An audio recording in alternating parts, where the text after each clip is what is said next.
Nafisa NIM 25101034. Di sini saya akan memaparkan materi tentang anatomi kepala janin dan anatomi panggul. Panggul terdiri dari dua, yaitu bagian keras yang dibentuk oleh tulang-tulang dan bagian lunak yang dibentuk oleh otot-otot dan ligamen. Secara fungsional, panggul terdiri dari dua bagian, yaitu pelvis major dan pelvis minor. Tulang panggul terdiri dari tiga bagian atas 4 tulang. Yang pertama ada 2 tulang pangkal paha atau os coccygeus. Yang kedua ada 1 tulang kelangkang atau os sacrum. Dan yang ketiga ada 1 tulang tungging atau os coccygeus. Berikutnya kita membahas tentang tulang pangkal paha dulu, yang terdiri atas 3 tulang yang saling berhubungan pada acetabulum atau cawan untuk kepala tulang paha. 3 tulang tersebut adalah 1. Tulang usus atau os ilium. 2. Ada tulang duduk atau os ischium. Dan yang ketiga ada tulang kemaluan atau os pubis. Berikutnya kita membahas tentang tulang usus atau os ilium. Batas atas tulang usus yang memiliki pinggiran yang tebal itu disebut dengan crista iliaca. Di depan crista iliaca terdapat tonjolan yang dinamakan dengan spina iliaca anterior superior. Dan di bawahnya juga terdapat sebuah tonjolan yang disebut dengan spina iliaca anterior inferior. Nah, di belakang crista iliaca terdapat juga tonjolan yang disebut dengan spina iliaca posterior superior. Di bawahnya juga terdapat sebuah tonjolan yang disebut dengan spina iliaca posterior inferior. Terdapat sebuah teki atau lingkungan yang besar yang dinamakan dengan incisura ischiadica major. Di bawah incisura ischiadica major terdapat sebuah tonjolan yang disebut spina ischiadica. Di bawah spina ischiadica terdapat juga sebuah teki atau lengkungan yang kecil disebut dengan incisura ischiadica minor. Terdapat lajur yang disebut dengan linea terminalis atau linea innominata yang merupakan batas antara panggul besar dan panggul kecil. Berikutnya kita membahas tentang tulang duduk atau os ischium. Tulang duduk yang tebal ini berfungsi untuk menopang berat badan saat kita duduk, yang disebut dengan tuber ischiadicum. Berikutnya kita membahas tentang tulang kemaluan atau os pubis. Tulang kemaluan yang membatasi 2 buah lubang disebut dengan foramen obturatorium. Di samping foramen obturatorium terdapat mangkok sendi yang disebut dengan acetabulum. Pangkai tulang kemaluan yang berhubungan dengan tulang usus disebut dengan ramus superior os pubis. Sedangkan tangkai kemaluan yang berhubungan dengan tulang duduk disebut dengan ramus inferior osis pubis. Ramus kiri dan kanan berbentuk segitiga yang disebut dengan arcus pubis. Berikutnya kita membahas tentang tulang kelangkang atau os sacrum.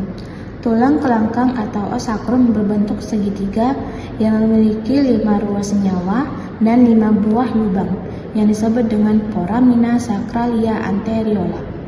Di atas os sacrum terdapat tonjolan yang disebut dengan promontorium. Nah, di belakangnya terdapat sebuah duri-duri yang disebut dengan crista sacralis. Berikutnya kita membahas tentang tulang tungging atau os coccygeus. Tulang tungging memiliki 3-5 ruas tulang. Apabila pada persalinan, ujung tulang tungging dapat dibuka sedikit ke belakang hingga ukuran pintu bawah panggul bertambah besar. Berikutnya kita membahas tentang pelvis minor atau panggul kecil. Yang pertama ada pintu atas panggul. Batas-batasnya ialah 1. Promontorium, sayap sacrum, linea innominata, ramus superior osis pubis, dan pinggir atas symphysis. Berikutnya kita membahas tentang bidang luas panggul. Bidang ini terbentang antara pertengahan symphysis dan pertengahan acetabulum dan pertemuan antara ruas sacrum 2 dan 3. Berikutnya kita membahas tentang bidang sempit panggul.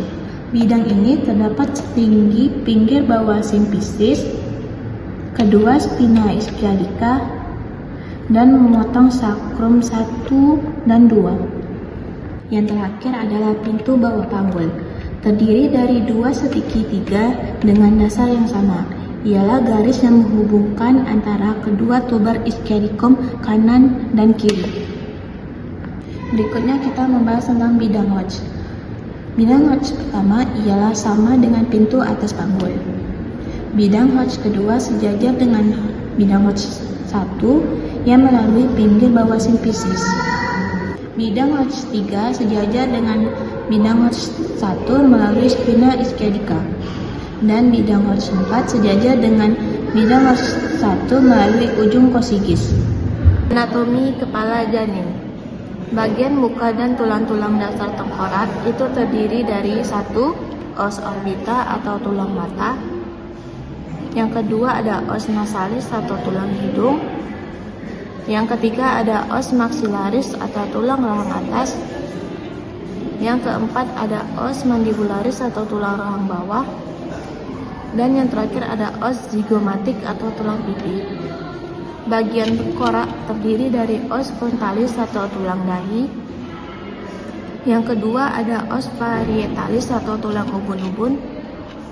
Yang ketiga ada os temporalis atau tulang pelipis. Dan yang terakhir ada os occipitalis atau tulang belakang kepala. Berikutnya ada sutura. Sutura adalah jaringan ikat fleksibel yang menyambungkan lempengan tulang tengkorak. Sutura ini sangat penting karena memberikan ruang bagi otak untuk tumbuh dan memungkinkan kepala bayi menyesuaikan bentuk agar lebih mudah melewati jalan lahir.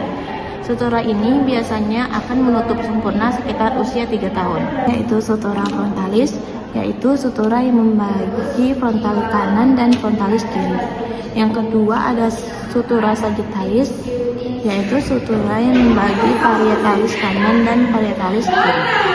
Sutura ketiga yaitu sutura coronalis, yaitu sutura yang membagi antara parietalis dan frontalis.